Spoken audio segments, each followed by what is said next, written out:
utilize the chat box po if your microphone is unavailable. Okay? Yan po.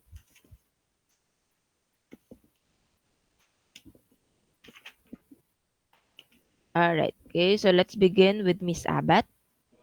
Good morning po, Present. Good morning. Thank you, Miss Abrigo. Present po. Thank you po. Today is 5/7. Okay. Next, we have Miss Aligno. Present po, ma'am. Thank you. Thank you, Miss Brukal. Present po. Thank you po, Miss Bunyel. Present, ma'am. Miss Castillo. Present po. Miss Cortez. Miss Daluro. Present po. Thank you, Miss De Belen. Present po, Doc. Thank you po, Miss De Jesus. Present po. Miss De Puno. Present po. Miss Fayen. Present po. Miss Lagidao. Present po. Miss Lanchico. Present po. Miss Liberato. Good morning po, present po. Good morning. Thank you, Miss Luching. Thank you po, Miss Magudayaw. Present po, ma'am. Thank you po, Miss Masangkay. Miss Olarte. Miss Orit. Present po. Thank you po, Miss Palamos. Present po. Thank you po, Miss Pinka. Good morning po, present po. Morning. Thank you, Miss Salanga. Good morning po, present po. Good morning, Miss Santos. Present po. Thank you po, Miss Tiangco. Miss Vergara. And Miss Yago. Present po. Thank you po. Next, we have Mr. Aniag. Mr. Aris. Present po. Thank you po, Mr. Bermejo. Present po. Mr. Calderon. Present po. Mr. Delgado. Mr. Present po. Thank you po, Mr. Delgado. Mr. Espeja. Mr. Interior. Present po. Thank you, Mr. Halaludin. Mr. Masa. Present po. Mr. Mendoza. Mr. Poblete. Present po. Mr. Recasio. And Mr. Valenciano. Okay, so let's just wait for them to join our meeting. We have Miss Cortez is already here. Thank you so much po. We are waiting for the following students. Double check ko lang po. We have Miss Masangkay, Miss Olarte, Miss Tiangco, Miss Vergara, Mr. Aniag, Mr. Espeja, Mr. Mendoza, Mr. Recasio, and Mr. Valenciano. Okay? So, for today po, we are going to continue our discussion about the statistical analysis tools. So, before, ang diniscuss natin is about the standard deviation and variance. So, today po, ko-continue natin ang discussion about chi-square naman po. So, let me just share with you my screen so that we can all begin the discussion about this topic po for a while. So, we'll try our best to maximize our time today. So, please listen very well in the discussion. Kasi po, this is the activity that you will do on Thursday po. So, since nag-discuss na ako ngayon, no, I will just allow you to work on Thursday. So, konting questions na lang po, no, siguro. But I will definitely not discuss anymore since nakapag-discuss na po tayo for today po. So, makinig ng mabuti para sa Thursday, no, together with your groupmates, ay alam na po natin yung gagawin natin. Okay? So, let's now start. So, our topic is all about the chi-square test po. So, chi-square test, no, is in genetics is utilized in order for us to double check, okay, ayan, Miss Orit na ano ka, nag-share ng screen. Ako ba yung nag-share?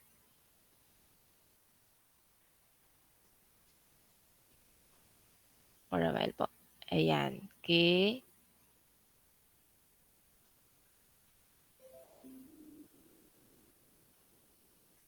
Alright, okay.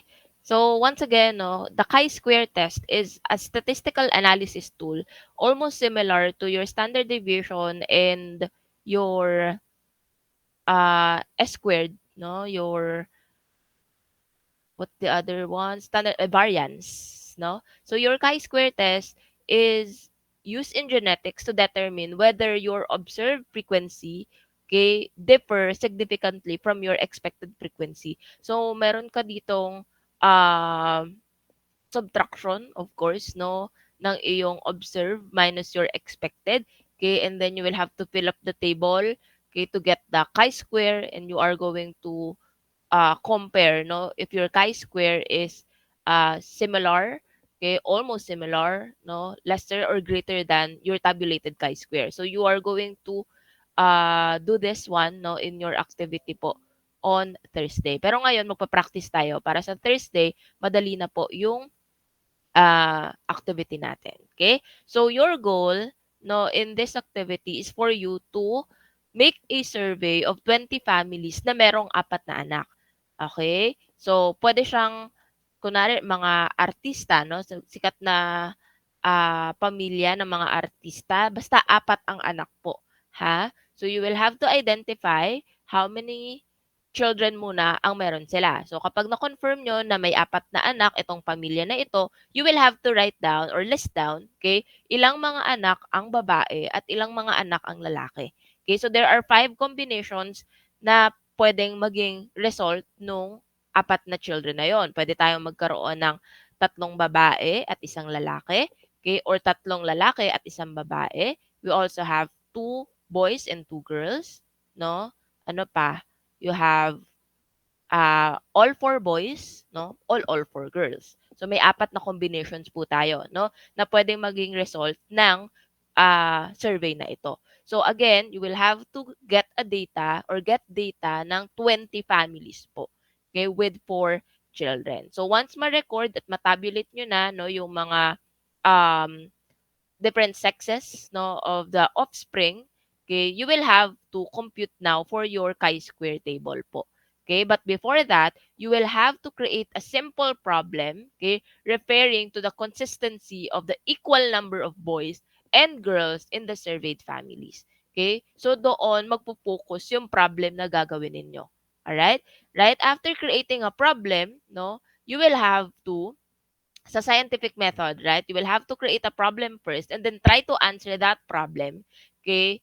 Then proceed with the experimentation. So, after creating a problem about the consistency on the equal number of boys and girls po, you will now try to make a tentative answer, no? Your hypothesis dun sa problem na ginawa natin. But it must be in null form. Okay? Later, i-discuss natin ano yung null form na yan. Okay? And then, you will have to create your final decision whether to accept or to reject your stated hypothesis by comparing your chi-square value to your tabular value po. Okay? So, umpisahan na natin. Next. Ayan. So, this is the table that you will have to fill out, no, dun sa ating activity. So, as you can see from here, these are the combinations na pwedeng maging answers or pwedeng maging result ng survey ninyo. So, again, nabanggit ko na to, no, na pwede tayong magkaroon ng 4 na lalaki, no, dun sa offsprings ng isang pamilya. No, you have 3 boys, 1 girl. You have 2 boys and 2 girls, 1 boy and 3 girls, and of course, all girls po. Okay? The observed number of families po, no, will be of course yung data na makukuha ninyo. Kung kunwari 4 ang sa all boys, so you have to write down 4, 3, 2. Total number will be 20 po. Okay? Expected number of families, so sasagutan natin siya later, together with the deviation as well as the d squared over e. And then, after that, kapag na-compute na natin yon, you will get the summation of your d squared over e, and that will be your computed chi-square. Okay? And then, you will have to compare it with the tabular chi-square value at your degrees of freedom at 0.05 level of significance. And then, after nun, ko-compare nyo yung mga yan, and then you will have to decide whether your hypothesis is accepted or rejected. Okay? So, medyo siguro cloudy pa siya on your end, pero I'll try my best, no, to work with you hand in hand. So, paki-ready na po yung mga calculators natin kasi later po, no, gagamitin natin yan to compute, no, for your chi-square. Okay? Ayan. So, this is your chi-square test, no? Measure between your observed frequency and your expected frequency of the outcomes of a set of events or variables po. So, ginagamit talaga yan sa genetics. Okay? Alright. So, again, in your activity, you will have to create a hypothesis that is in null form po. Okay, so may statement of the problem ka, okay, null form hypothesis po ang gagawin natin to answer your problem. So ano ba yung meaning ng null hypothesis? It refers to the statement suggesting the absence of statistical significance and opposing the alternative hypothesis. Okay, while your alternative hypothesis is the proposed theory or postulation in hypothesis test. So to make it easier, no, your null hypothesis is always in negative form while your alternative hypothesis is always in the positive form po. Okay? So again, alternative, affirmative, okay, positive, okay? While your null form will always be in negative form po. It assumes that there is no relationship between your variables and it implies that the outcome will not be observed if the condition is met po. So let's give an example. Okay? Our problem has something to do with the application of biofertilizer X, okay, towards plant growth of plants. Okay? So your alternative hypothesis, sabi ko nga, it is always in positive form. So kapag gagawa ka ng alternative hypothesis, okay, for this one, you can say that the application of biofertilizer X increases plant growth. Okay, so as you can see from here, it is in affirmative form or positive form po. Okay, so the alternative hypothesis is a hypothesis which the researcher tries to prove. On the other hand, okay, your null hypothesis will be in the negative form. So ito yung kailangan natin, no, para dun sa activity po natin. So null hypothesis, okay, is in negative form. So kung gagawa ka nun, your answer should be application of biofertilizer X do not, okay, increase plant growth po. Okay? So again, this is always in negative form. So you will answer the problem in negative form po. Okay? Yan. So let's give another example. Statement of the problem, does following a healthy diet ensure weight loss? Okay, so your null hypothesis, okay, should be in negative form. So pwedeng healthy diet has no effect on weight loss. For your alternative hypothesis, healthy diet has an effect on weight loss. Okay? So ang goal naman natin for our activity is for you to create a null hypothesis. So ang kailangan ko ay yung negative form po ng inyong mga hypothesis. Okay? Are we clear with that? Can I see some reactions in the meeting po? Kung clear tayo, kung nakakasunod, maraming salamat po. So that's your goal, no, for your activity on Thursday. So ngayon pa lang, pwede na kayong gumawa ng statement of the problem and of course your null hypothesis para pagdating sa Thursday ay magko-compute na lang kayo. Magka-calculate na lang kayo ng inyong chi-square. Okay? Ay dalawang activities ang gagawin natin sa Thursday ha. So, dapat po meron na kayong data ng mga leaves and then, of course, the data no, of your surveyed families. Okay, so pwedeng hatiin yung grupo into two para yung isa magko-compute for the statistical analysis tool, variance and standard deviation. Tapos yung yung iba naman ay sa chi-square. So, kanya-kanyang diskarte. Alright? Okay. So, things to be remembered in finding the expected values in your chi-square table. So, your surveyed families, no? So, number 3 po tayo magpo-focus. For the surveyed families, to find the expected values of each combination of the kids, remember that you have to consider the binomial coefficient per combination. So, ito na po. Magsa-start na po tayo ng calculations and computations. So, please make sure to prepare your calculators po. Okay? So, ayan.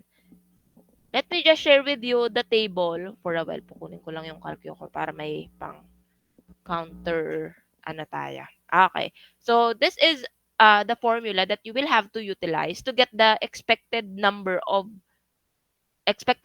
value po dun sa table natin. So, ganito natin siya i-compute.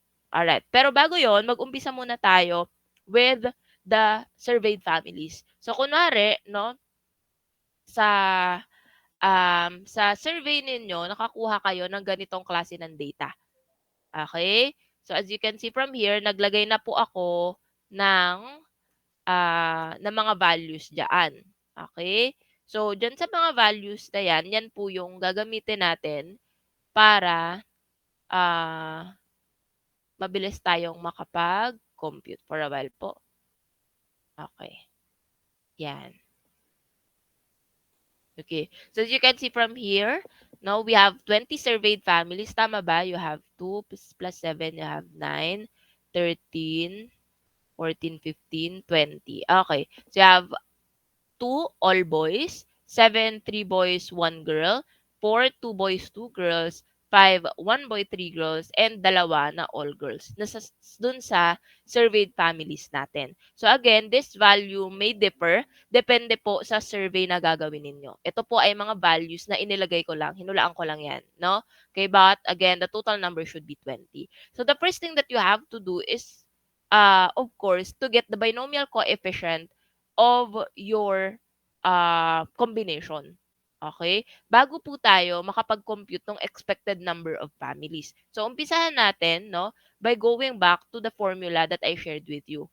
So, in order to get the binomial coefficient of your combination, you will have to utilize this formula. So this is known as the factorial method formula, wherein you have n factorial over r factorial times n minus r factorial po, where n is the total number of kids and r is one among the sequence and usually the greater one po. Okay? So, ang example natin for this one is your B cube G or yung 3 boys, 1 girl combination po. Okay? So, you will have to utilize the factorial method to get your binomial coefficient for the combination. So, ilalagay nyo lang po yung mga values na yan, no, doon sa mga letters ng formula natin. So, n is equal to 4 kasi sabi nga, n is the total number of kids. So, meron tayong 4 na mga offspring no, na sinurvey based on the experimentation, 'di ba? So you have 4. So ano to? Constant to, no? Constant po itong value na to because lahat naman ng surveyed families natin ay may 4 na offsprings, tama po? Okay? But the R, no, will differ depende sa kung ano yung combination na meron tayo or yung tinetest po natin. As you can see from here, no, the coefficient or the highest coefficient in this combination is none other than 3. 'Di ba? Kung matatandaan natin, ang lahat ng mga letters at mga numbers ay may mga coefficient na nakalagay on top of them. Okay? Pero pag 1, ibig sabihin, ay, kapag 1, hindi na siya nilalagay. Okay? So as you can see from here, you have B cube G raised to the first power yan, 'di ba? Pero wala na siya kasi same lang din naman yung magiging sagot doon. Okay? But for this one, as you can see, 3 is the highest coefficient. So yun yung ilalagay nyo po na value dun sa letter R natin. Okay? So what you're gonna do next to uh is for you to write down, okay, the values dun sa mga letters po natin. So substitute nyo lang siya. So you have 4 factorial over 3 factorial times 4 minus 3 factorial. Okay? So kapag nilagay niyo yan sa calculators ninyo, can you try to double check? Lang for a while. Alright? Okay. Do you have your calculators with you? Ayan. Alright? Make sure to utilize your calculators. Pwedeng online calculator for the moment, pero as much as possible, okay, kasi sa quiz po natin, hindi tayo pwedeng gumamit ng mga phones. So, sana ay meron tayong mga scientific calculators po, no, na gagamitin for your quiz po. Okay? And for this activity also, kasi kailangan nyo ng computation for this one. Okay? So, kapag nilagay nyo yan, no, you will get a binomial coefficient of 4. So ngayon, no, the binomial coefficient of B cube G is none other than 4 po. Okay? So sa activity na to, pwede kayo actually gumamit ng website where you could easily counter-check, no, your binomial coefficient output na nilagay ninyo sa calculators.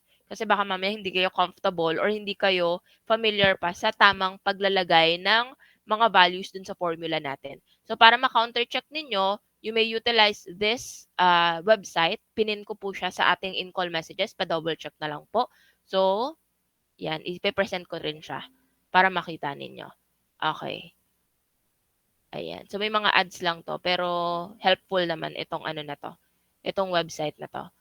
Okay? So, as you can see from here, you have the formula. So, nakalagay na yan dyan. You will just have to write down, no, the values ng mga letters na ito. So sabi ko nga, N will be the number of the kids. So you have 4.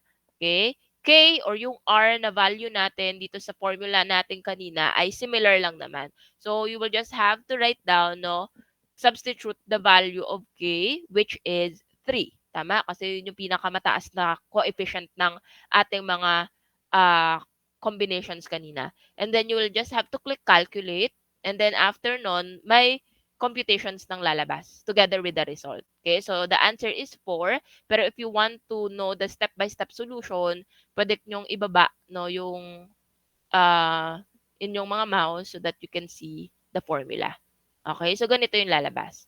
Alright, so now, we can already say that the value or the binomial coefficient of our B cube G combination is of course 4 po. So ilagay na natin siya, no, sa ating table para hindi na natin makalimutan. Right? For a while po. Ano yung table natin? Okay. So B cube G yun, no? So you have 4 for your binomial coefficient. Okay?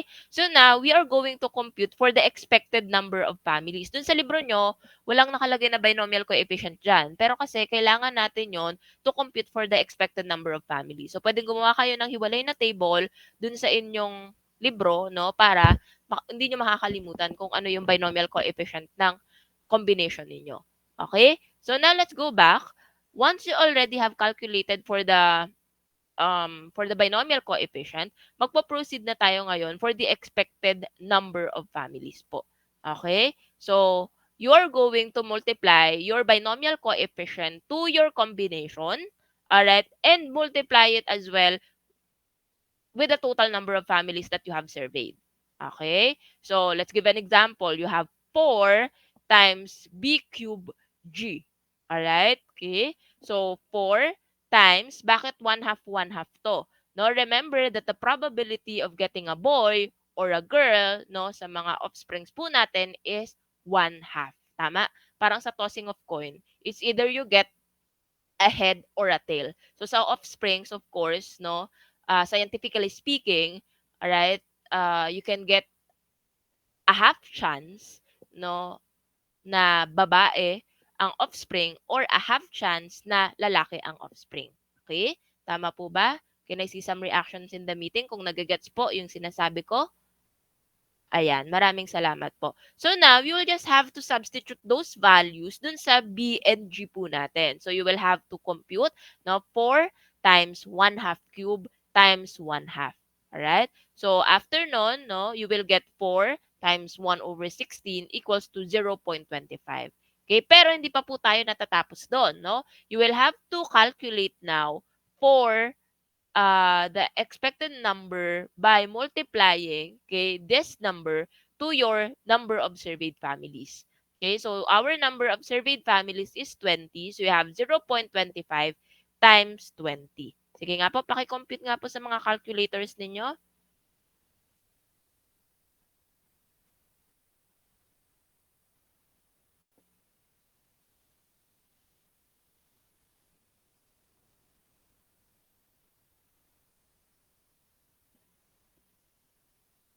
Alright, what's the answer? Can you write it down in the in-call messages po?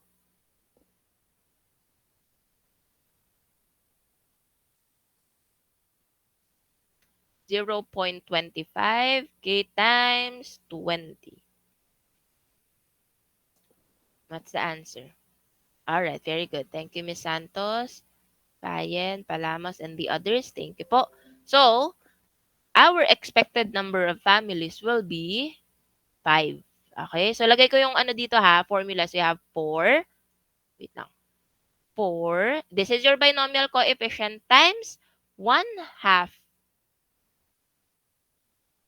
1/2 cube. Tama? Raise ko na lang kasi walang ano eh. Wala akong, pwede ba dito? Ano yung ano natin?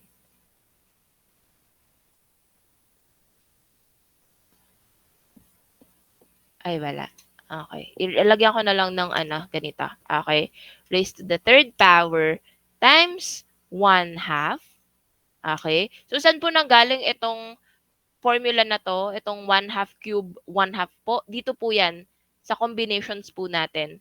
So, dapat aware kayo kung anong combination ang tinetest ninyo. So, you have B cube G. So, substitute your B and G with 1/2. So, you have 1/2 raised to the third power times 1/2 po. Okay? And then, after nun, multiply it with your total number of surveyed families. So, you get 20. Okay? So, the answer will be 5. Okay? Ayan. Okay? So that will be our values from there. Okay, now we are going to compute for the deviation. So the formula for the deviation is observed minus expected. So ito na yung ano natin, no? Chi-square. So remember that the chi-square is the difference between your observed and your expected values po, no? So your deviation will be observed minus expected. So subtract your observed minus your expected. So you will get 2, right? So you have 7 minus 5, okay, equals to 2 po. Alright? After nun, you will have to compute for the d squared over e. Alright? Can you compute for the d squared over e nga po? Use your calculators. May values naman na tayo dyan. Okay, substitute the values of d and e po, no, for you to compute that d squared over e.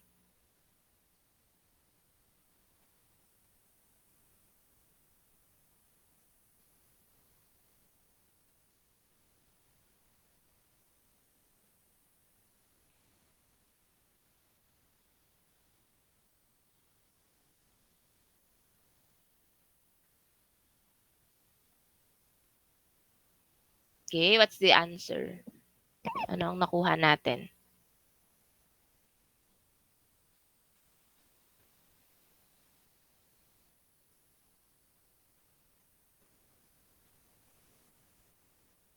.8. Okay.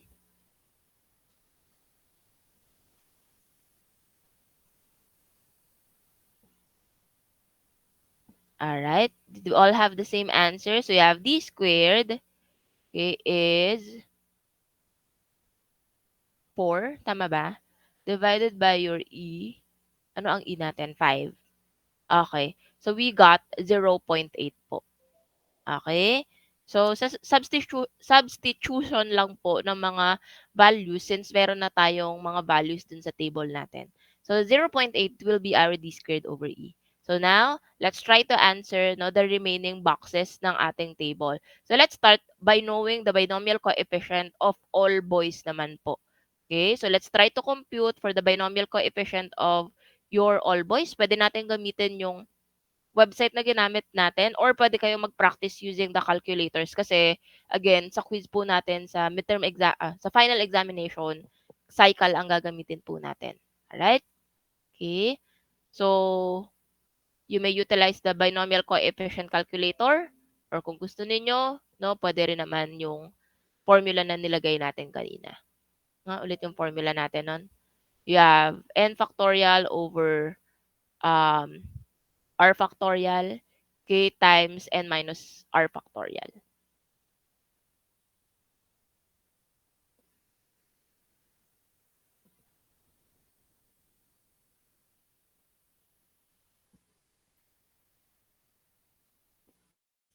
Okay?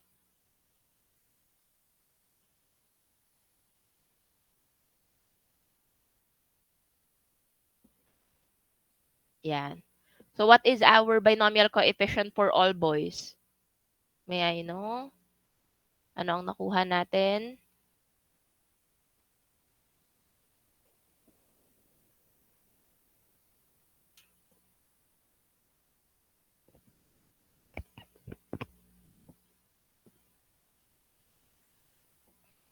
One po. Okay. For Miss Aligno, 1. Miss Santos, 1. How about the others? Ano ang na-compute ninyo? Ayan. Try kong gamitin yung calculators. Nag-download ako ng scientific calculator sa phone kasi wala akong cycle. So, ano nga ulit yun? N factorial. Try kong gumamit ng ano nito. Ano nga ulit yung N natin? 4. No? 4 factorial over 4 din, no? 4 din yung ano natin. yung value ng R kasi the highest coefficient is 4. Yan. Okay? So, you have 4 factorial. Okay? Times n minus R. So, you have 4 minus 4 factorial. 1. Alright? So, the answer is 1. So, yun yung ngayon, yung binomial coefficient na ilalagay natin. Okay? So, to compute for the expected number of families, multiply your binomial coefficient, alright, to your, to your combination. So, substitute your B to 1/2. So, you have 1/2 raised to the 4th power. After nun, multiply it to the number of surveyed families. Okay? Sige nga po, paki-compute nga po itong ano na to. Itong formula na to.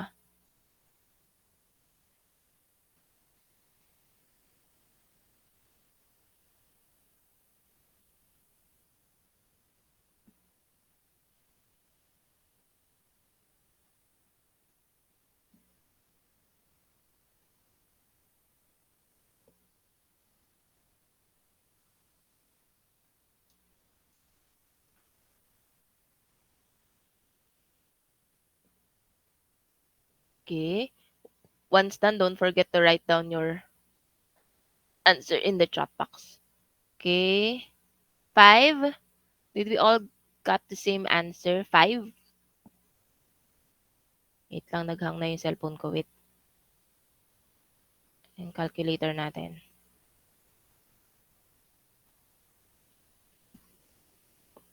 5. Pare-pareho ba tayo? 5? Okay. Wait lang counter check ko. So, you have 1/2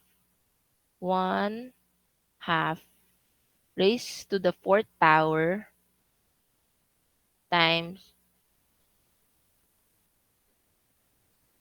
Bakit 5 ang nakuha ninyo? Double check your binomial coefficient. Your binomial coefficient is 1, not 4.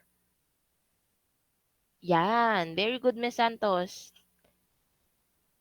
Double check. Kaya 5 yung nakuha nung iba because you multiplied your binomial coefficient, ginawa ninyong 4 instead of 1. And remember that the binomial coefficient varies depende sa natin depende sa na-compute nating binomial coefficient combination. Yan. So, it's not 4 po, ha?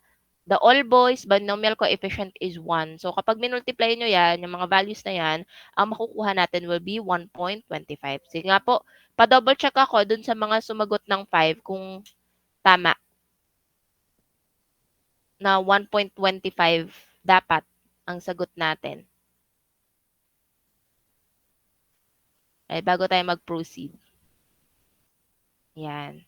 So, ito yung natukoy ko, ha? Itong values na to ay magkaiba because you have a different binomial coefficient for your combination.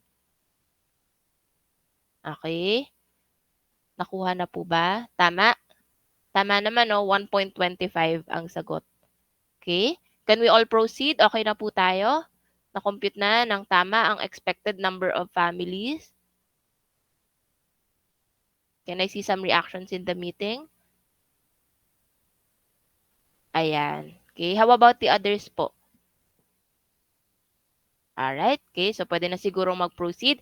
After computing for the expected number of families, compute now for your deviation po. Okay, what's gonna be our deviation there?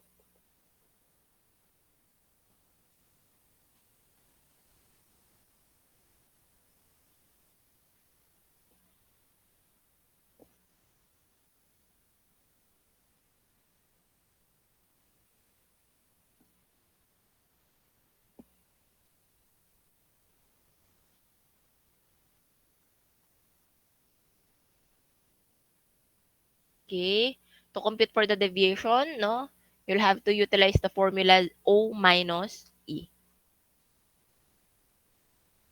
Alright, okay.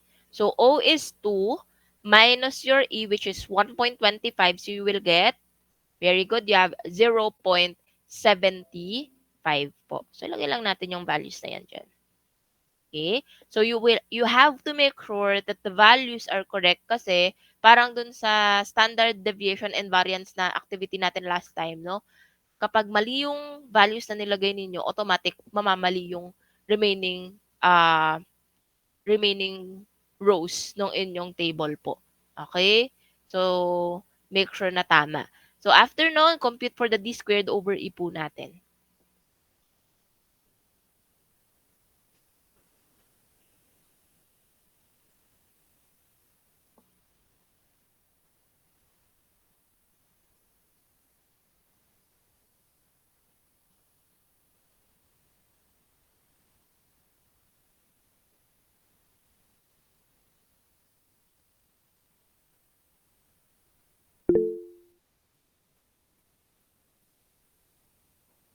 Okay? For Miss Palamas, you have 0.45.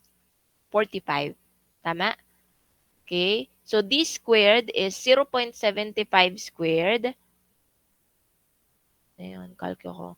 0.75 squared is 0.5625. Okay? And then, divide it by your E, which is 1.25. So, you will get, yan, very good. You have 0.45 po. Okay?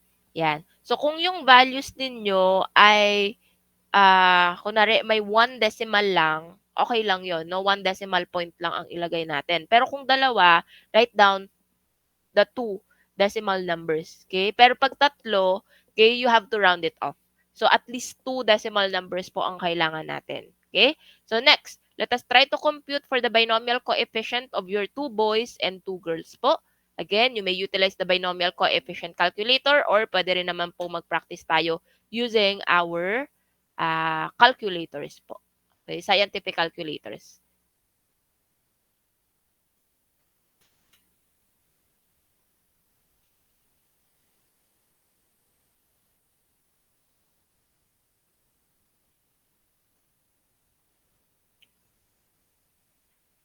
Okay?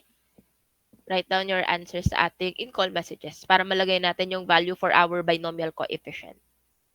Again, ang combination na natin ay 2 boys and 2 girls po.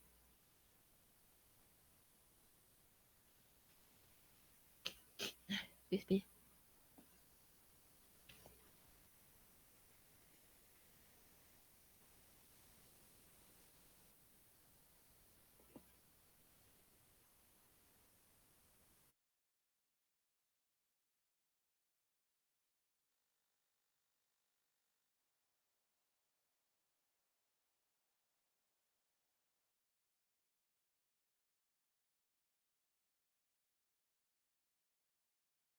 Okay. Na-compute na po ba? Nagko-compute pa lang. Sige po.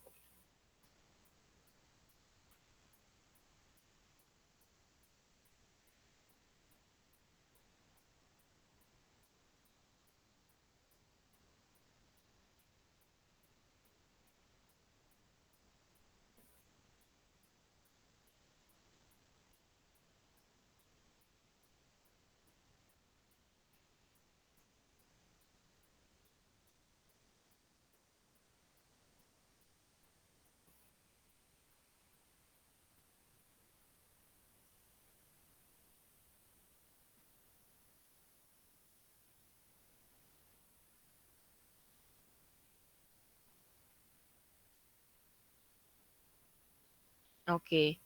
6 for Miss Lenchico and Payen. How about the others? Ano ang values na nakuha natin?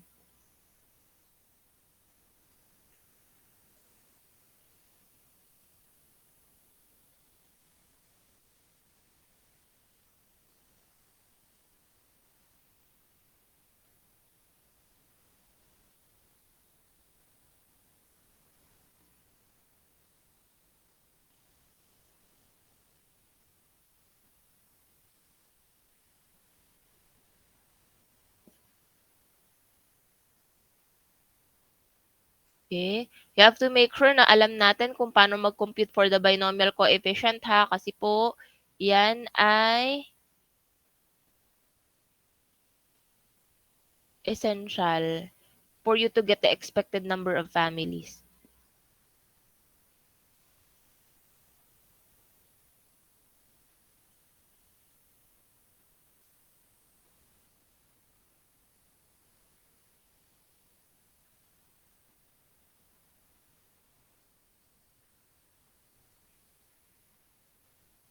Okay?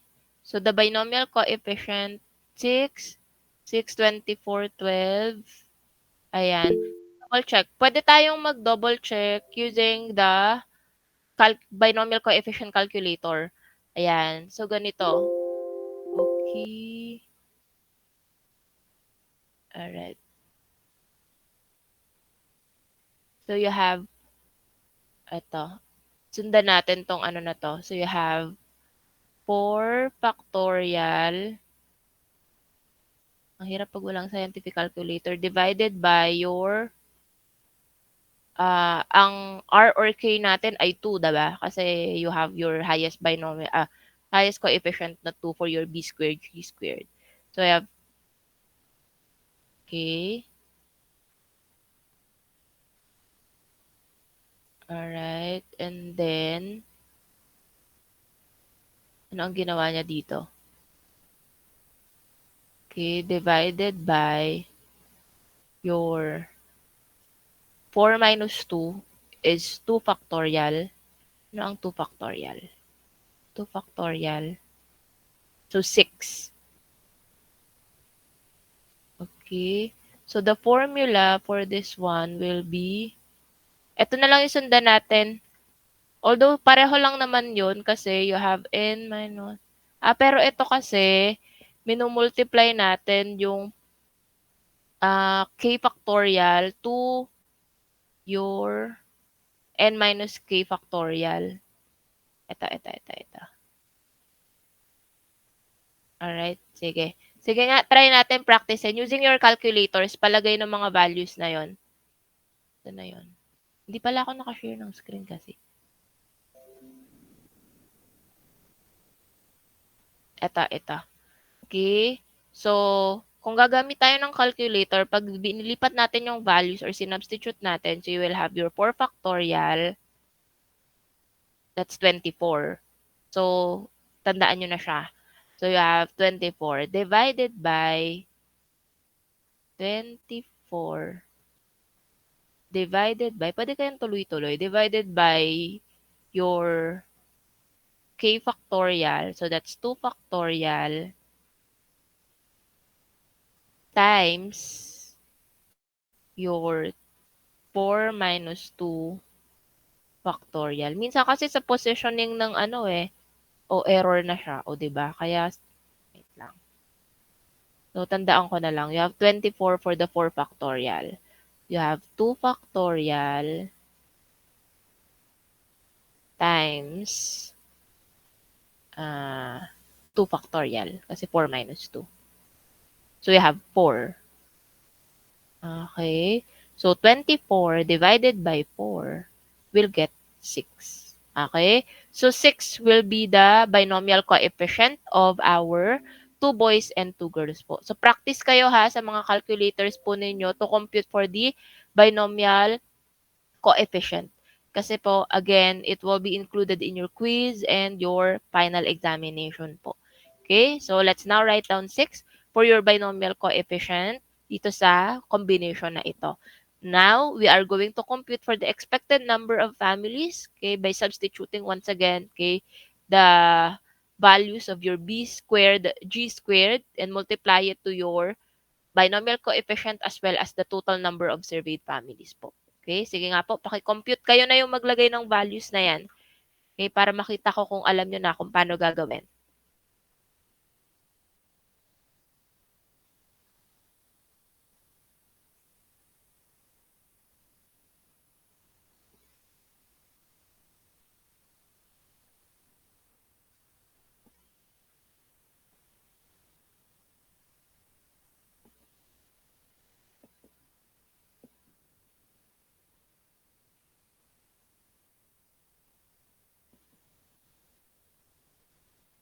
Okay. Once done, kindly write down the value of your expected number sa in-call messages para ma-double check ko.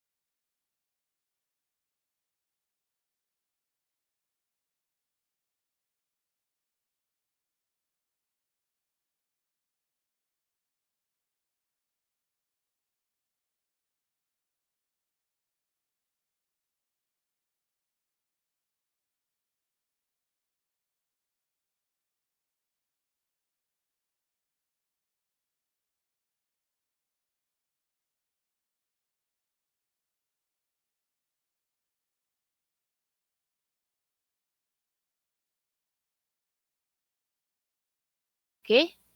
Yan, very good. Okay, same with my answers here. You have 7.5 po. Okay? So, uulitin ko, no? I will just write down here the formula para hindi nyo makakalimutan. So, you have 6 for your binomial coefficient. Multiply it by your b squared, g squared. So, substitute nyo lang yung b and g to 1/2. Ayan, saan yun? Raised to 2 and another 1/2 squared. Ay, makapiya. Yan. Raised to 2 times your number of surveyed families, which is 20. So, you will get 7.5 po. Okay? So, ito yung value natin for your expected number of families. Next, okay, get the deviation as well as the d squared over e po. Okay, sabay na natin.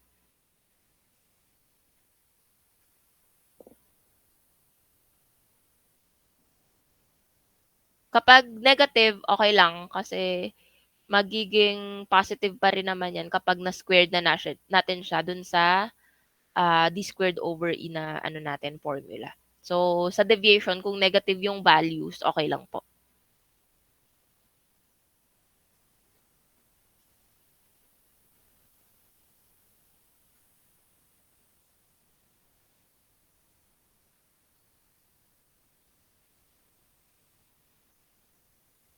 Kapag fraction to decimal,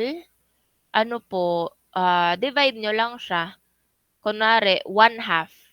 So, 1 divided by 2. So, you get 0.5. Tama? Ayan. So, mas madali nga naman kasi, no, na nakadecimal siya.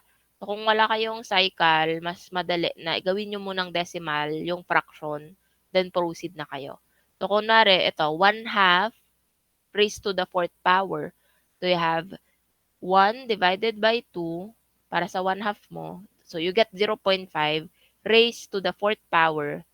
So, you get 0.0625 na. Okay? Sample lang yan. Okay? So, we get negative 3.5 for your deviation. Tama ba? Kasi you have 4 minus 7.5. So, that's negative 3.5. Tama? Okay? 3.5. Alright? For your d squared over e, so, ang gagawin lang natin, no, square your d and then divided by your e, which is 7.5. So, you have negative 3.5 squared, alright, divided by your 7.5. Tama ba? E? Okay. So, you'll get 1.63 po. Okay? So, you have 1.63. So, this is gonna be our value for the d squared over e. Okay? Nakasunod po ba ang lahat? Can I see some reactions in the meeting? Kung nakakasunod po, baka may nalilito, nahihirapan, pakisabi po para matulungan po kayo, no? Kasi again, no, I will not be discussing this one during the on-site class since na-discuss na natin po siya online. So, kung may questions kayo ngayon, pakitanong na po. Okay? Yes, Miss Lenchico. Doc, medyo nalilito lang po sa pagkuha ng KNN sa binomial coefficient. Paano Ayun. nga po ulit siya i-distinguish? Ito. For your binomial coefficient, ang gawin natin, get the value, kasi ang formula dun is n factorial over your r factorial times n minus r factorial. So, practice tayo. Kunin yung mga calculators natin. Kunwari, ang value ng n natin is 4, tapos ang value ng ating r or ng k natin ay, anong tawag dito? 2, kunwari. So, ang unang gagawin is to get your n factorial. Again, ulitin ko, ano mga formula na? Wait, pinin ko yun dito eh. Ito. Okay, ito. Ayan. So, the first thing that you have to do is to substitute your n and your r dun sa ating formula.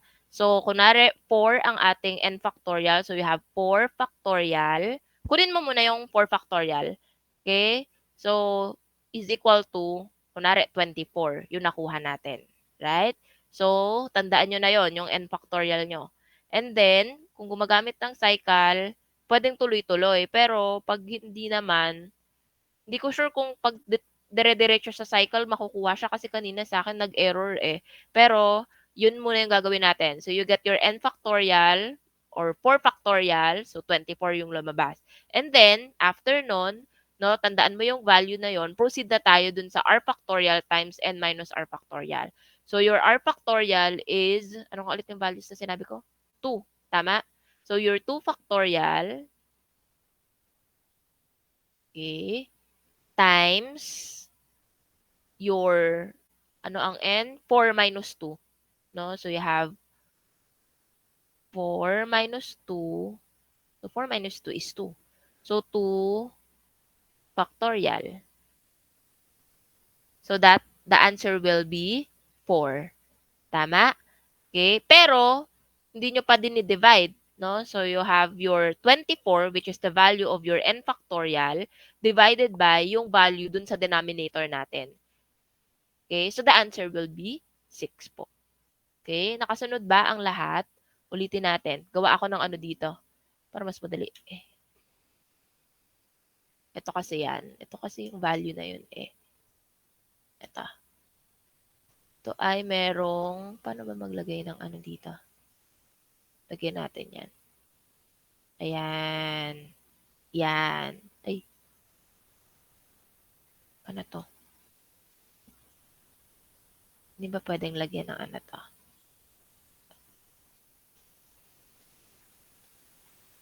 Ay, ayaw. Basta may ano to ha. Lagyan ko na lang. Ano ba pwedeng lagyan na dito? Tuldok na lang. Okay. Yan. Na ganito yung formula ng ating binomial coefficient. Again, you have the n factorial over your r factorial times your n minus r factorial. So, ito yung gagamitin natin to compute for the binomial coefficient. So, again, it depends kung ano yung mga combinations na gagamitin natin. So, for example, ang combination na hahanapan natin ng binomial coefficient ay b squared, g squared. Lagyan ko ng ano, baka akala nyo b2, g2 to. Ito. Yan. Okay?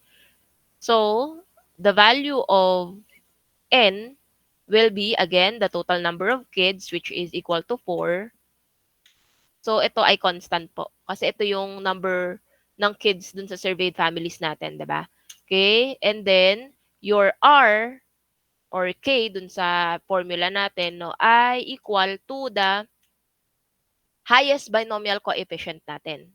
Okay? So, kung makikita natin dito, no, the highest coefficient natin dun sa formula na b squared, g squared ay walang iba kundi 2.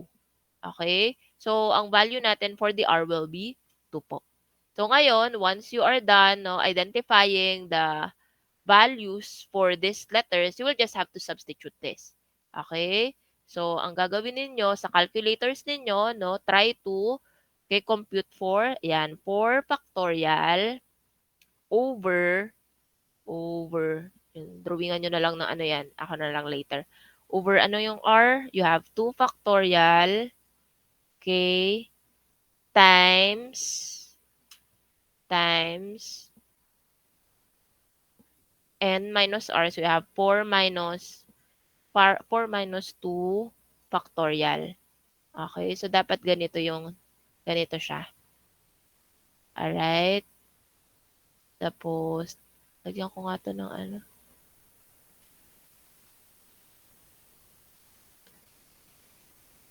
Ayan. Okay. So, ganyan po. Ay. Okay. So, ngayon, once na-identify na, computein natin ulit siya gamit yung ating calculators po. Okay. Sige nga po, paki-compute. Ayan.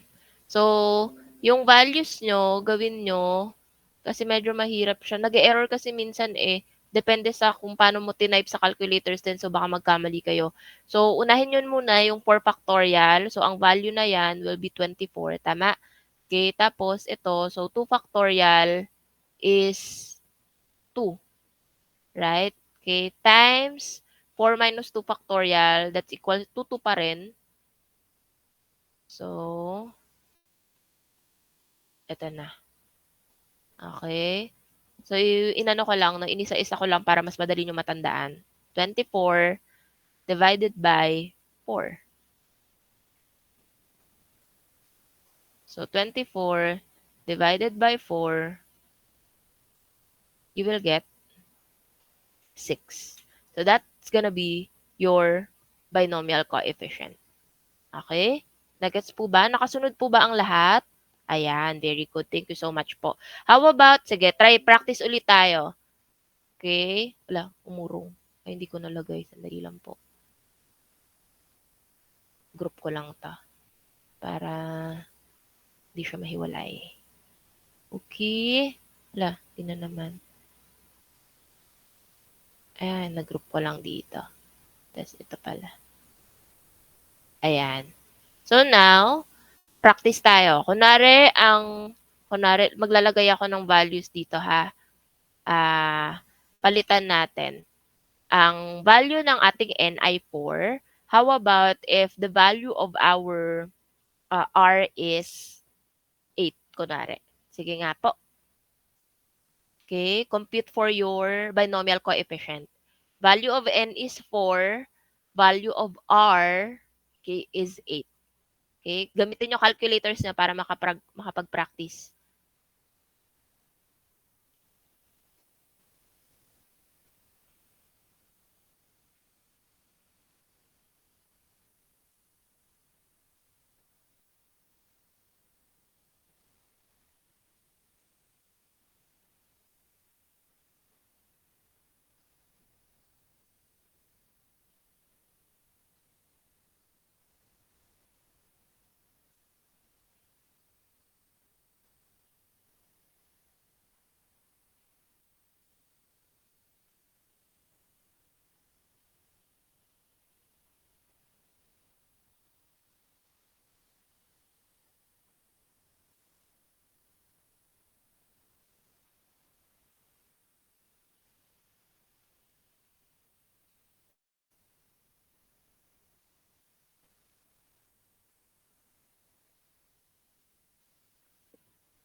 Mukhang mag-error ata to dahil mas mataas yung k ko sa ano. Wait lang. Counter check ko siya dun sa binomial. Oh, the n must be greater than or equal to k. So, ibig sabihin, mali yung value na nilagay ko. So, dapat greater than or equal lang. So, try natin if 3. Sige nga po. Let's try to compute if the value of n or r is 3.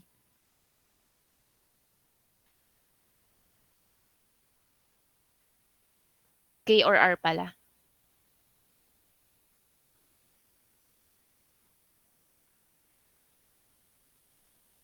Oo, error nga, no? Error. Sige, sige. Okay, palitan natin yung value. Okay.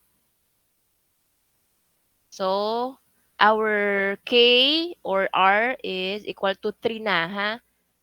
So, compute nyo na yan gamit yung mga cycle ninyo. Alright? Okay, prepare ba tayo ng sagot? 4 ang nakuha ninyo. Sige, compute pa po tayo. Sa mga nagpa-practice pa.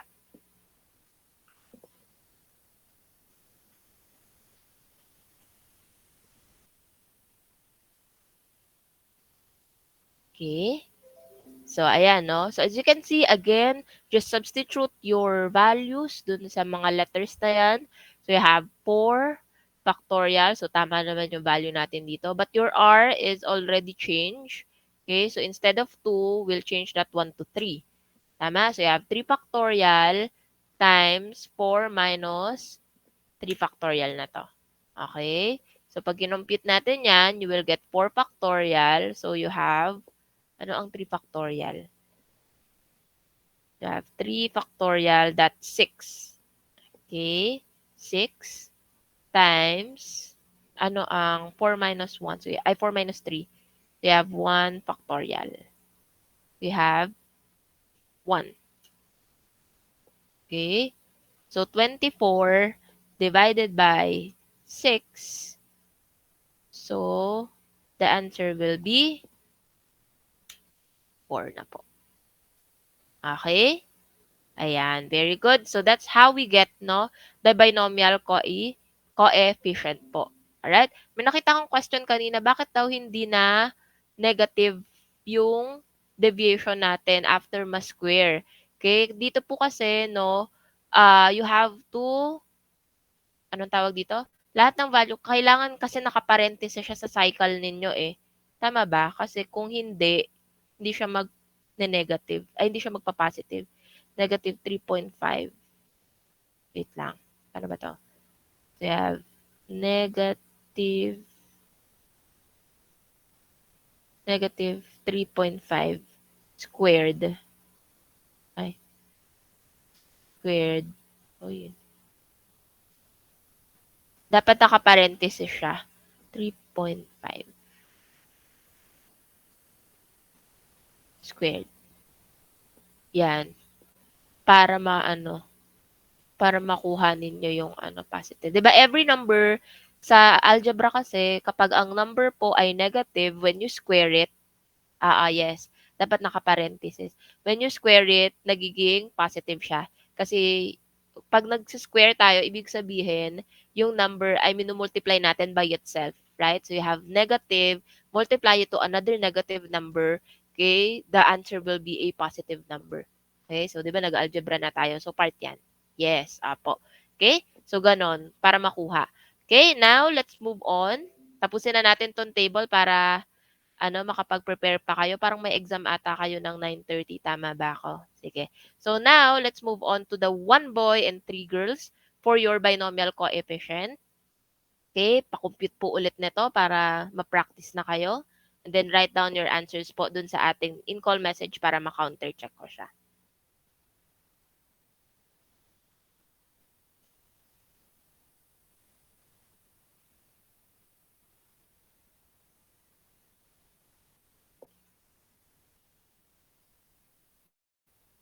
Okay, binomial coefficient daw is 3.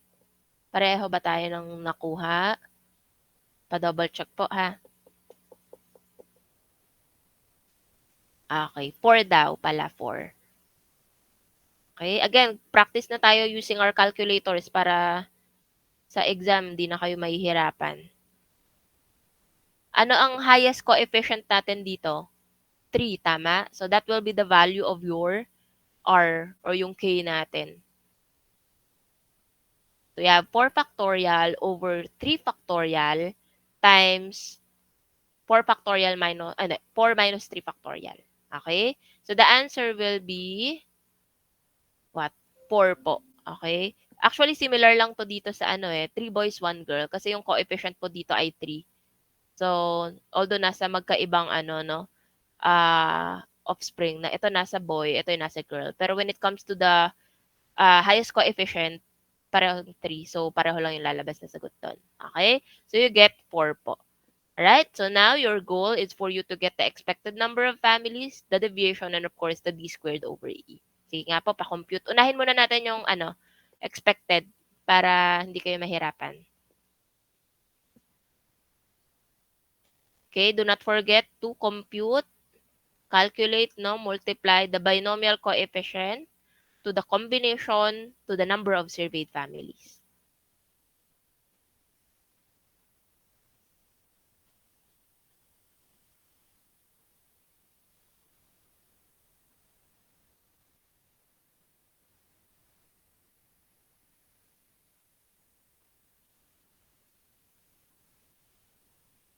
Okay? Expected is 5 daw, according to Fayen.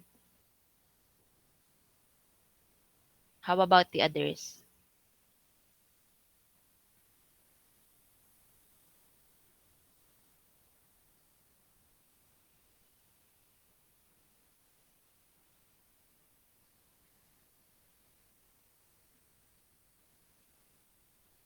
Okay? So, 5. Alright? Okay, so 5. Then, yung sagot. So, paano natin nakuha? Same, halos similar lang dito. Okay? Pero kasi, yung value ng B, B, BG cube na to, no? So, ito ay dapat nandito na. Raised to the third power na to. Okay? So, the answer will be 5. Ayan. So, will we also get the same answer for the deviation as well as the d squared over e? Hindi. Kasi, iba ang observe natin. No? Sige nga po, pa-compute. Alright. So, 0. Ayan, 0. D squared over e, technically, since 0 yung value natin for the deviation, 0 na rin po ito. Okay? Yan. For the last number po, okay, let us compute for the binomial coefficient of the all-girls combination naman.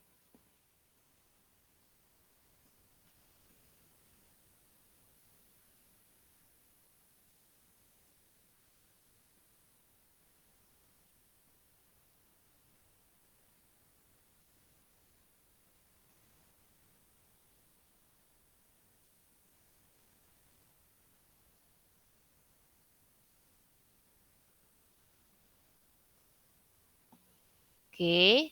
Yes, 1 po. 1.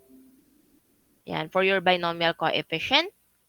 How about for your expected families?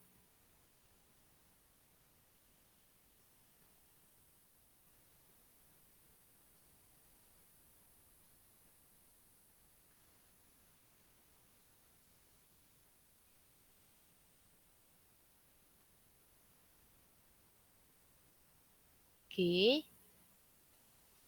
Ayan. So, you have 1.25. Okay? Almost similar with this one. Okay? So, para lang ma-practice kayo. Pero pareho lang yung computation yan. Kasi, yung combination mo ay G raised to the fourth power. So, pareho lang yan dito. Sa B raised to the fourth power po. So, you get 1.25. Will we have the same deviation and D squared over E? Hindi po. Pareho pala, no? Kasi your observed number is the same. So, we'll get also 0.75. Tama ba? And D squared over E will be O o 0.45. Okay? Tama ba ako? Kindly counter-check nyo nga, guys. Deviation and D squared over E. Tama, no? Yes. Alright. Okay. So, thank you so much po. So, now we're done already with the table. Ang next na gagawin natin is for you to compute for the summation of your D squared over E. So, paki-add po lahat ng values na nandito sa last na column ba to? Yan, natin. Okay. So, you have 0.45, 0.8, 1.63, and 0.45.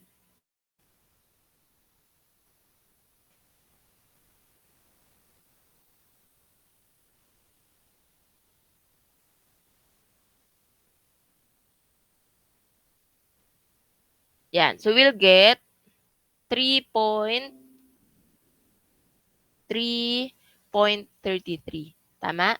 So, ito ngayon yung chi-square value natin, no, for this data. Okay? So, tandaan nyo kung ano yung chi-square value. So, ang gagawin natin ngayon is for us to write down our chi-square value or computed chi-square value dito sa portion na to. Nasa libro nyo to, no? Tapos, hahanapin natin ngayon yung tabulated chi-square value natin as well as the degrees of freedom.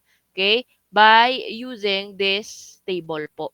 Right? So, sabi dito, tabular chi-square value blank at blank DF or degrees of freedom at 0.05 level of significance.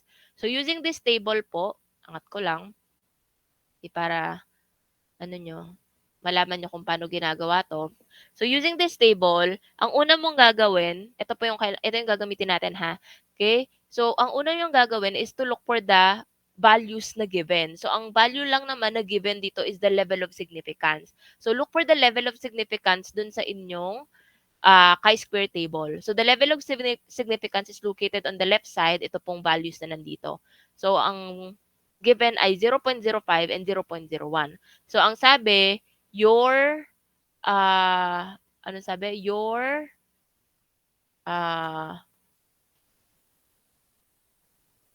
value is at 0.05 level of significance.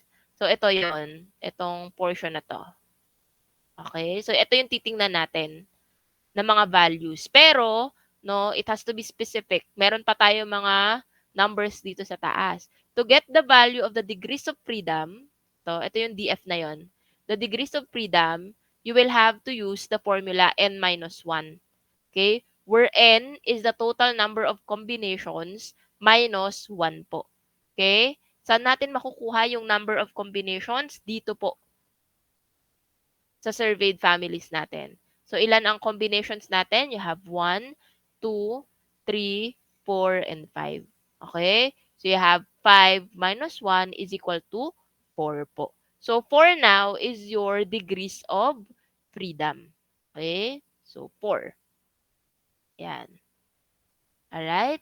Okay, once calculated, you will have to look now for the value ng number na nasa 0.05 level of significance at may 4 or may 4 na degrees of freedom. Okay? So, kung saan siya mag-intersect, yun yung value ng ating tabular chi-square. So, the value where they intersected is 9.49. So, ito ngayon yung ating tabular chi-square value. So, you have 9.49. Okay? Ay, sorry. Alright. Okay? Nakasunod po ba ang lahat? Nakuha po ba? Yes, Miss Aligno. Paano po ulit nakuha po yung 4? For the degrees of freedom po, Opo. n minus 1 po. N minus 1. Where n is the total number of combinations po. So, balik ka dun sa values, sa survey mo, bilangin kung ilan yung combination na meron ka. 1, 2, 3, 4, 5. So, you have 5 minus 1 is equal to 4 po. Thank you po, ma'am. Welcome po. Yes, Miss Lanchico. Doc, how about po dun sa 0.05? 0.0. 5 po. So, 0.05 given siya dun sa ating level of significance. Eto. Thank you Yes. po. Okay po. So, dun kasi kailangan meron at least 1 na given para makompute mo yung tabular chi-square mo. So, usually, given ang level of significance, pero ikaw ang maghahanap ng degrees of freedom as well as the tabular chi-square. Okay po? Ayan. Nakasunod po ba ang lahat? Can we already proceed? Yan, maraming salamat po. So now you already calculated for your tabular chi-square as well as your degrees of freedom and your computed chi-square po. No, i-compare mo na ngayon yung mga values na yan. Okay? So we have 3.33 versus 9.49. 9.49. So let's now move on to the next step, the final step, no? To get the decision, no? So after calculating for the table po no, nung chi-square ninyo, you will now have to decide whether your hypothesis no, is accepted or rejected. Okay? If your chi-square calculated value is greater than the chi-square critical value, then you reject your null hypothesis. If your chi-square calculated value is less than the chi-square critical value, then you fail to reject your null hypothesis or your hypothesis is accepted. Okay? So, balikan natin yung values natin dito. Is 3.33 less than or greater than 9.49? Is 3.33 less than or greater than? Okay. Less than po. Alright, very good. It's less than. So, na ba ang symbol ng less than? Parang letter, pag ganyan yun, no? Less than. Okay? So, less than 9.49. So, balik tayo ulit dun sa, ano natin, sa sentence, sa statement natin. Sabi, if the chi-square calculated is less than your critical, chi-square critical value or tabular value ninyo, then your decision is fail to reject no your null hypothesis or accepted po yung hypothesis natin. Okay? So now your decision will be like this. Okay? So fail to reject null hypothesis po. Okay? So that's how you're gonna work on sa activity na ito po. So, identify nyo, pag natapos na kayong mag-compute, na-identify nyo na yung tabular chi-square ninyo, i-compare nyo na ngayon yung computed chi-square ninyo dun sa tabular chi-square ninyo. Kung less than or greater than, dun po nakadepende, no? Kung ang decision natin ay magiging accepted or rejected po. Okay? Nakasunod po ba ang lahat? Any questions or clarifications? Meron pa po ba? Clear naman po ba? Yes po. Kung fail to reject po yung null hypothesis, kasi di ba negative yung null hypothesis, so bali magiging positive po siya. Yes, apo. Okay? So, fail to reject. So, ibig sabihin, kasi negative yan, so accepted yan, ibig sabihin. Yes po. Alright? Okay? So, null hypothesis kasi is, diba? Negative form yan. So, negative kasi fail to reject, negative. So, ibig sabihin, accepted yan, to be exact. Okay? Yan. Or accepted, no? Yung kasi null hypothesis yung ginamit natin. Okay? So accepted yung alternative hypothesis mo ngayon. Okay? So ganun siya. Alright? Any questions, clarifications? Meron pa po ba? Alright? Okay, so I hope that you understand the topic for today po. So again po, no, your goal for today is number 1, mag-measure na kayo ng mga leaves ninyo. May I know kung nakapag-measure na po yung mga groups ng kani-kanilang mga leaves para sa Thursday ay may data na kayo, no? So again, no, we will have to accomplish 2 laboratory activities on Thursday na kailangan nyo rin pong isubmit within the week. Okay, so dapat matapos natin siya no dun sa laboratory activity natin sa Thursday. So the thing that you will have to do for today is number 1, mag-measure na kayo ng mga leaves ninyo no, for your activity on Thursday. Measure the width and the length para to sa statistical analysis tool natin for standard deviation and variance. Yung sa na-discuss natin last time. Okay? The second thing that you have to do is for you to get the data for your surveyed families na merong 4 na anak. So again, 20 surveyed families po ang kailangan natin. So, sa surveyed families ninyo, hindi naman po kailangan specific kung sino. No, ang kailangan lang natin ay yung mga numbers or values. So, kunwari, sa isang papel, ilista ninyo, kunwari, kapitbahay ninyo, may 4 na anak. So, 3 boys, 1 girl, so that's 1. So, magtantos-tantos na lang kayo. So, hindi naman kailangan ng mga pangalan, no? Kunwari, wala kayong ma-survey na kakilala or kaibigan, pwede naman po siguro yung mga celebrities na merong 4 na anak na kilala ninyo. Okay, mga malalapit na kaibigan or kung sino man. So, marami naman kayo sa grupo, no? So, the data will be as a group naman po. So, tulungan na lang kayo, no? Sa pagkalap ng mga data ninyo. Dun sa leaves, make sure that the leaves is pangatlo, tama ba? Third in a row dun sa ano ninyo, dun sa branch ng inyong ng leaflet. Leaflet ba yung tawag dun? Yun. So, ganun. Pangatlo siya palagi, no, pag binibilang. So, you will have to get 10 leaves. So, wag nyo nang bunutin, ha? I-measure nyo na lang po diretso.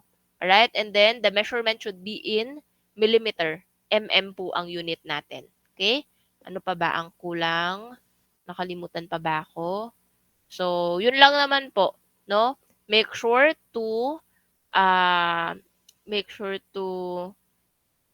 get the data para pagdating sa Thursday, work na lang po tayo. So, kung may mga clarifications or questions na lang tayo dun sa activity, no, I will just try to answer that one as you perform the experiment or activity po, no? Any questions, clarifications? I already checked the Scantron papers, no, for your midterm examination. I-upload ko na lang po yung scores later pagtapos ng discussion po natin. And if you have questions or concerns about the laboratory activities, just send me a message po sa chat box or sa messenger po. Yes, Miss Palamos.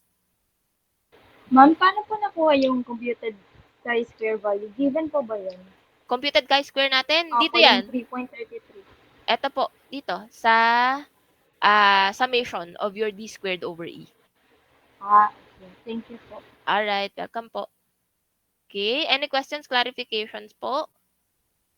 Ayan. Yung sinend kong PowerPoint presentation last time ay wala nitong mga to. So, if you want, I'll just send another file sa Canvas announcement para pwede ninyong balikan tong ano na to, itong computation na to. Send ko na lang po later. Okay po. Yes. Kung wala pong die-cut leaves, sige, any leaves will do po. Any leaves will do. Alright? Okay, welcome po. Any questions, concerns pa po? Yes, Miss Lanchico, go ahead po. Doc, pwede po mag-request if pwede pong yung annotated po na PowerPoint po yung ma-upload po sa Canvas. Ito mismo. Ito ba? Ito. Sige, send ko to. Thank Pero you. yung mismong, gusto nyo ba yung mismong PowerPoint? Kaso magagalaw-galaw kasi nyo yun, no? Oh, sige. Pag pinidf ko ba to, makukuha pa rin itong mga ano na to? Itong mga to? Yes po yata, Doc. Alright, sige. I-ano ko na lang to. I-PDF ko na lang later pag sinend ko. Okay po. Meron pa po ba before we end the meeting para makapag-prepare pa kayo sa mga klase ninyo? Alright? So, we'll see one another this coming Thursday. Make sure to bring your book, no? Bring your data, no? Dun sa mga nabanggit ko na po kanina. Again, it must be the data for the leaves. Dapat kompleto na yung 10 leaves natin, width and length. Tapos, calculators nyo po pala, pakibit-bit na rin po para makapag-compute kayo, no? Tapos, in our next meeting that will be on Saturday, online pa rin po tayo. So, discussion ng upcoming laboratory activities sa susunod na linggo po. Tapos, Tuesday, next week, quiz na tayo about this para mahati natin yung topic kasi medyo, natambak na tayo. Wala pa tayong quiz. So, baka mahirapan na kayo niyan. Marami na kayong aaralin. So, let's try to maximize our time next week, no? Hatiin na natin yung mga topics para mas madali na for you. Okay? Any questions, clarifications pa po? Alright, let me remind everybody po na parang meron na atang evaluation for the LT2 second semester po. Pakisagutan na lang din po no, yung sa course po natin or sa subject po natin, genetics laboratory po. Okay? So, nasa Canvas po ninyo. May nag-appear na kasi sa akin dito sa taas. Ayan. So, click nyo lang po itong evaluation. So, ginagawa nyo naman na to sa mga subjects ninyo, no? So, just click the evaluation link. Okay, and then, pa-answer na lang po dun sa subject po natin. Okay? Meron pa po bang tanong, clarifications, concerns? Ma'am, yung sa pag-find po ng tabular value, kailangan po ba namin i-memorize yung table? For the tabular value? Opo. Yes, wait lang. Balik ako Ano yung tabular natin? Okay, tabular. Yan. Ito ba yung tinutukoy mo? Wait, saan na tayo? Ayan. Ito, for the tabular chi-square? Opo. Kailangan po ba namin i-memorize yung table sa quiz Ay, po? hindi po, no need. Ako po ang magbibigay nito. Okay. Ayan, Thank yan. you So, po. para hindi na kayo mahirapang memorize. Masyadong maraming numbers yan. So, ibibigay ko mismo yung table dun sa quiz ninyo, may table na sa ilalim. So, ang kailangan nyo lang i-figure out will be the degrees of freedom plus your tabular chi-square. Okay? Kasi given na rin yung level of significance niyan. So, parang pareho lang din. Kung paano nyo to ginawa, no, ganun din yung quiz po natin. So, kung alam nyo kung paano siya kino-compute, no, malamang for sure makakapasa kayo sa quiz natin. Okay? Meron pa po ba questions, clarifications before we end the meeting? So once again, don't forget to answer the evaluation po, no? Kayo na pong bahala dyan, magsagot ng evaluation. Okay, not just in our subject, kung kayang sagutan na rin po yung evaluation in your other subjects, pakisagutan na rin po. Okay? So that's it for today. Pag may naalala akong reminders, magsisend na lang po ako ng message sa ating messenger po para mas mabilis yung communications. Okay? So thank you so much once again, everyone. Happy Tuesday po to all of you. Have a great day and stay hydrated. Salamat po. Ingat and Thank you see you po. on Ito po, Thursday. ma'am. Bye po. Ingat, Thank you po. everybody. Salamat po. Thank you po. Ingat, ingat.